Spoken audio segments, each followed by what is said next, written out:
From the studios of Farm Journal Broadcast, this is AgDay.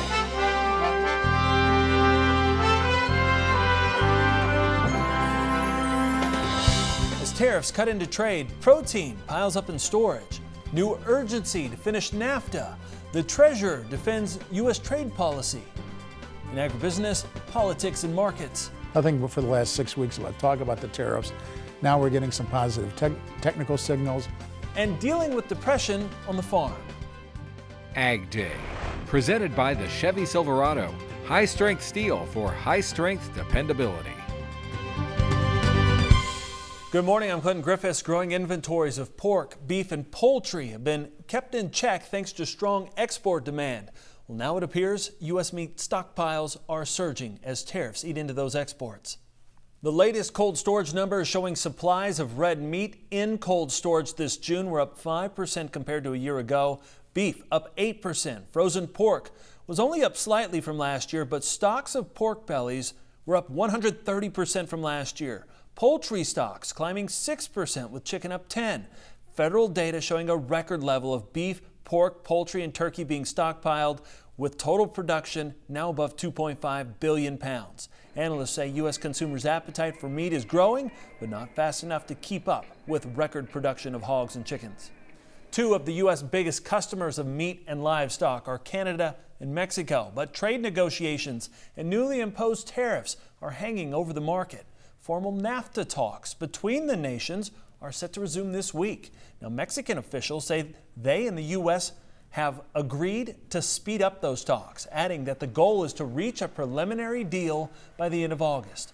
Mexico's newly elected president, echoing those sentiments, Andrés Manuel López Obrador, sent President Trump a letter calling for a swift conclusion to NAFTA negotiations and pledging to reset relations between the two countries. President Trump saying last week that the U.S. may make a separate trade deal with Mexico, then turn to Canada. Internationally, U.S. Treasury Secretary Steven Mnuchin and U.S. trade policy dominating discussions at a two-day G20 finance minister and central bank governors summit in Buenos Aires. Now, last week, the president threatening to escalate Chinese tariffs to $500 billion, essentially all imports from China. Secretary Mnuchin saying that the administration's goal is to achieve a more balanced trade relationship with China by getting it to open its economy and permit U.S. exports there to increase. Now, the Treasury Secretary pointing to several sectors where U.S. sales to China could rise, including energy, agricultural products, and technology. International Monetary Fund Managing Director Christine Lagarde warning that a wave of tariffs could significantly harm the global economy, lowering growth by about a 0.5 percentage point in the worst-case scenario. Mnuchin disagrees. I like Christine and respect her views, but on this issue, as I've commented already, and we're monitoring this carefully, I can only comment for the U.S. economy. I'm not commenting on anybody else. As I've said before, we see some micro impacts of where our counterparts have targeted very, very specific items in specific communities, but from a macro standpoint, we do not yet see any significant impact on the economy, but we'll continue to monitor it. Mnuchin says the Trump administration will be looking at different opportunities to help farmers and provide assistance to other U.S. economic sectors being unfairly targeted by retaliatory tariffs from other nations. U.S. Trade Representative Robert Lighthizer set to testify this Thursday before a Senate subcommittee. He's expected to field questions on tariffs and trade negotiations, including potential impacts to farmers. Now, on Wednesday, the president will host EU officials to discuss options for a trade deal there. Jean-Claude Juncker, president of the European Commission, and EU trade chief Cecilia Malmström will be on hand to discuss options for a trade deal. Trump says autos will be the main focus of those talks. Trade isn't the only thing. Markets are currently watching the USDA rolling out its latest crop progress report late Monday. The U.S. corn crop getting an early start to the dough stage. 18% has reached that stage, which is 10 points ahead of average. 81% is now silking, 19 points ahead of average. And the condition unchanged from last week with 72% good to excellent. Turning to soybeans, they're also advancing quickly. 44% now setting pods. That's 21 points ahead of average. And the soybean condition rating, it pushed 1 point higher to 70% good to excellent. USDA says 94% of barley has now headed, which is near average. 81% is rated good to excellent. In California, barley acreage is on the rise once again thanks to a booming craft brewing industry. This area of Yolo County was once recognized around the world for its quality grain.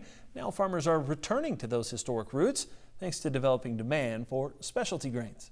This particular field is actually, organic, and there's a certain sector of the market that prefers organic grains, and I'm trying to help with that.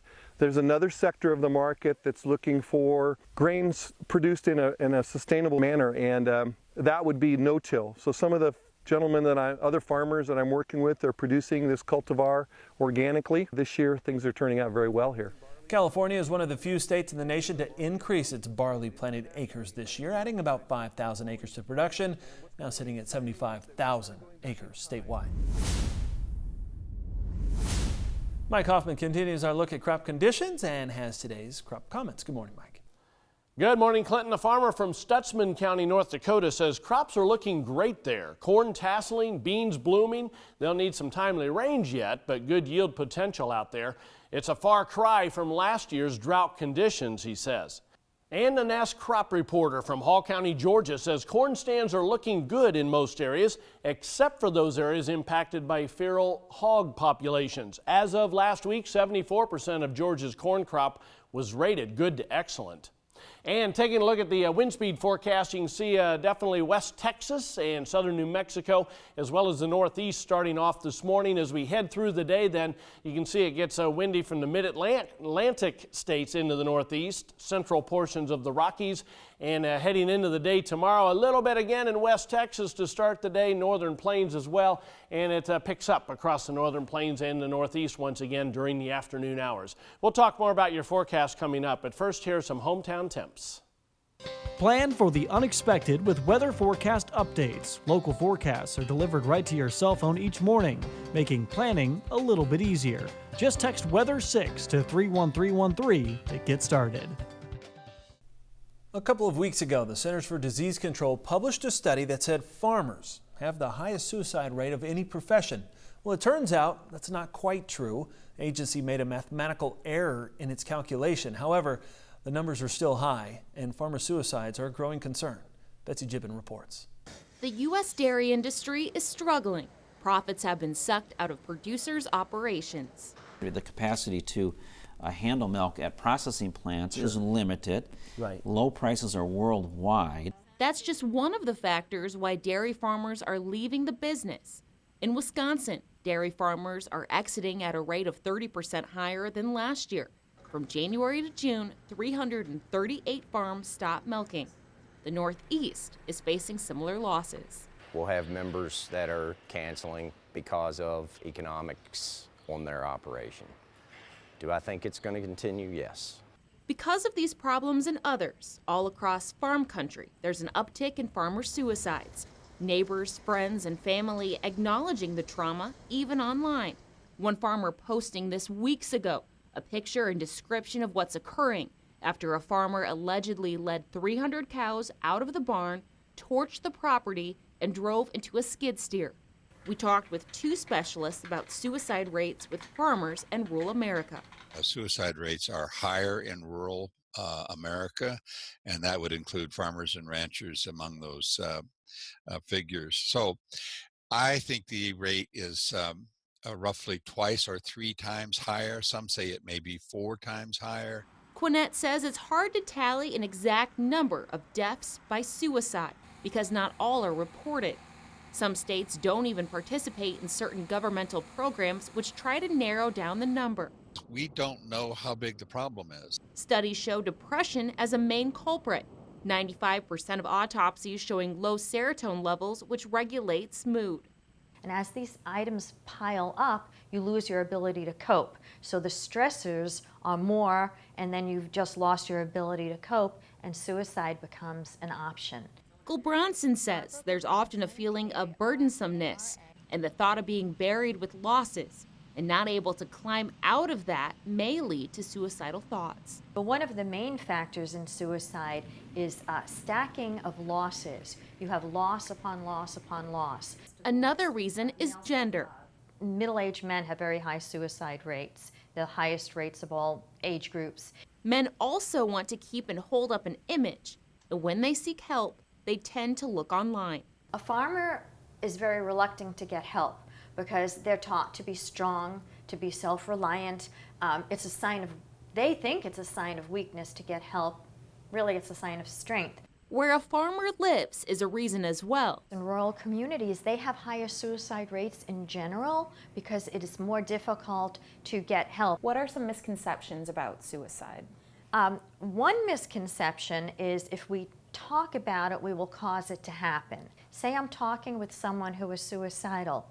I've just solved their very first problem, finding someone to talk to. As profits continue to sink, specialists stand by in person and encourage farmers to reach out and even help online so problems don't accelerate.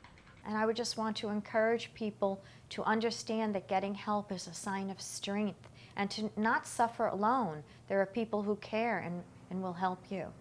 Reporting for AgDay, I'm Betsy Chibin. When we come back, we're going to talk markets and politics at the Agribusiness Desk with Mark Gold of Top Third. And in our dairy report, we examine which states are boosting their milk production and find out how this scientific rover can help you take your place in space history to infinity and beyond later on AgDay.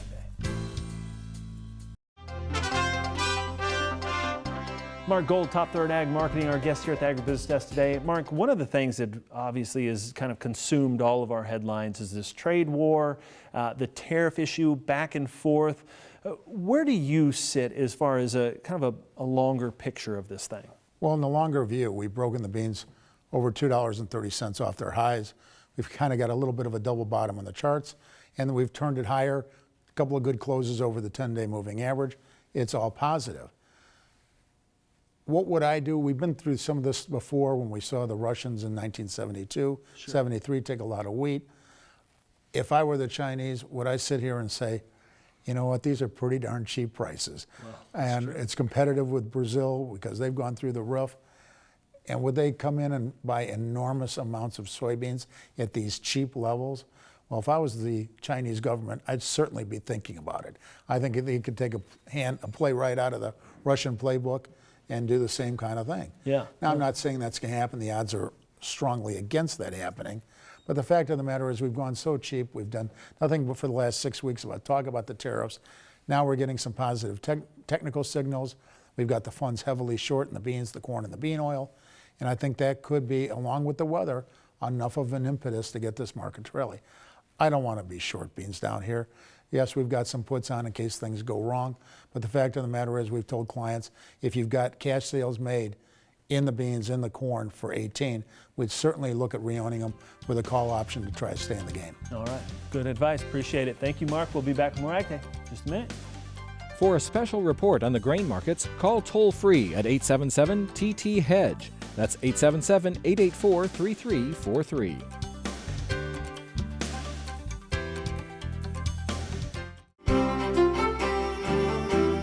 Welcome back to AgDay. Meteorologist Mike Hoffman in this morning looking at the weather map. And Mike, looks like there's a bunch of lows on the map here, but is there any rain coming? Mainly in the east, as you can see here, as well as some of the Gulf Coast areas with those two areas of low pressure. And the eastern system is really kind of the same system that caused all the issues late last week and early in the weekend. It's just kind of been spinning its heels, a little bit of a cutoff in the southeast. And so both of those systems are going to cause some showers and thunderstorms, although a lot of the ones with the one in the eastern Gulf is going to stay offshore. But still, there will be some scattered activity in Florida, up and down the eastern seaboard. A little bit of moisture with this next cold front coming in, but it doesn't have a lot this afternoon. Tomorrow afternoon will be a different story. And then you can see just the hit and miss, typical activity for the southwest Four Corner region. Heading into the day tomorrow, you can see showers and thunderstorms at least continue scattered from the mid-Atlantic into the northeast, a little bit along that secondary cold front. And as we head into the afternoon, a little bit more develops as the heating of the day gets going from western Wisconsin, the UP of Michigan on southwestward into Nebraska. Hit and miss in the southwest, and the two systems in the east will continue to cause some activity. So precipitation estimates over the past 24 hours, we've seen some on the eastern edges of the Rockies, especially Colorado. But most of the activity so far has been in the eastern portions of the country. Adding in the next 36 hours, we're going to add some more. And you can see from the mid-Atlantic into the eastern Great Lakes, our computer model showing some areas getting 2, 3, 4 inches of rain over a 2-day period. Some of it counting what we've already had. And there'll be some scattered activity across the northern plains. The heat continues, Oklahoma and Texas. And it's warm but not overly hot across the northern plains, Great Lakes, and the northeast. And that'll continue over the next couple of days. You can see lows tonight in most of the Corn Belt in the 60s, 70s by the time you get to the Gulf Coast. Obviously hot in the desert southwest, and high temperatures tomorrow afternoon. That's where the triple digits are going to be, and they'll be going back into some of the portions of Los Angeles and southeastern portions of California as well. Heat continues in Texas, just not quite as much as we've seen. And you can see on the jet stream, big ridge out west, kind of that cutoff in the east, another trough digging into the Great Lakes in the northeast as we head through the rest of this week, and that continues the trend of the trough in the east, ridge in the west, and that's basically the pattern I expect most of the rest of the summer. That's a look across the country. Now let's take a look at some local forecasts. Heading into Sun Valley, Idaho, first of all, mostly sunny, pleasantly warm, high of 87 degrees. El Dorado, Arkansas, hot and humid with sunshine, high 95. And Buffalo, New York, cloudy and humid, thunder showers, some areas, high of 82. Coming up, our dairy report, including a deep dive into last Friday's milk production numbers, and later launching a contest to give you bragging rights and naming a new machine headed for Mars. Details later on Ag Day. Ag Day, brought to you by Top Third Ag Marketing. Farmer first with a plan for every market.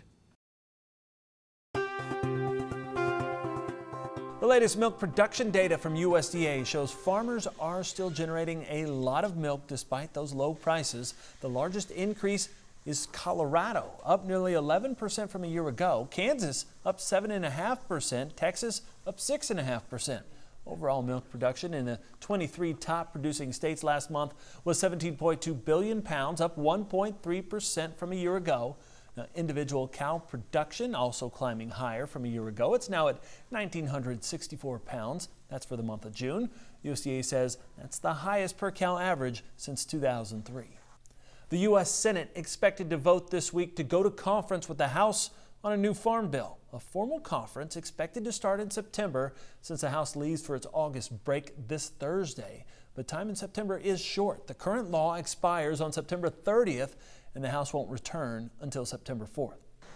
New ag worker legislation may also find its way to the floor of the House once again this week. Republicans releasing the Ag and Legal Workforce Act. The new immigration legislation would replace the current H-2A visa program and would be available to both seasonal and year-round agricultural employers like dairies. It also requires all employers, including farms, start using E-Verify to make sure workers are legally in the country. The legislation includes many of the provisions that were part of a broader GOP immigration bill voted down on the House floor last month. Up next, find out how your creative thinking could land you on the red planet in the country. Next. In the Country, sponsored by Kubota's full line of field-proven hay tools. Explore the full lineup at Kubota.com or visit your local Kubota dealer today. The space race to Mars is gaining steam, or should we say propulsion.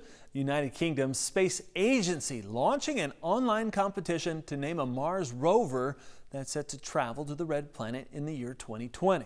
Now, scientists previously nicknamed its prototypes Bruno and Bridget, but now they're looking for an inspiring name fit for a rover seeking out signs of life on the Martian surface.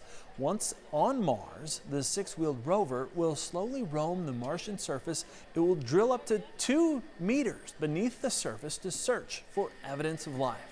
Now we're talking about, organic molecules or compounds or, bacteria, for example, maybe evidence of single-cell life forms. We're not talking about intelligent life forms, but even so, it would tell us an awful lot about how life evolved on our own planet here on Earth by studying Mars. Experts in the UK are still perfecting the rover's design. It's due for liftoff in the summer of 2020 and will arrive at the Red Planet in the year 2021. Now, unlike previous rover missions, this ExoMars rover will navigate the Red Planet surface autonomously using 3D cameras to plot a safe course across the rocky Martian surface. Not to be outdone, over the weekend, NASA formally launching its one-year countdown to the 50th anniversary of the first moon landing. Neil Armstrong and Buzz Aldrin were the first humans to step on the moon on July 20th, 1969. That's all the time we have this morning. Sure glad you tuned in, spent part of your day with us. From all of us here at AgDay, I'm Clinton Griffiths. Have a great day.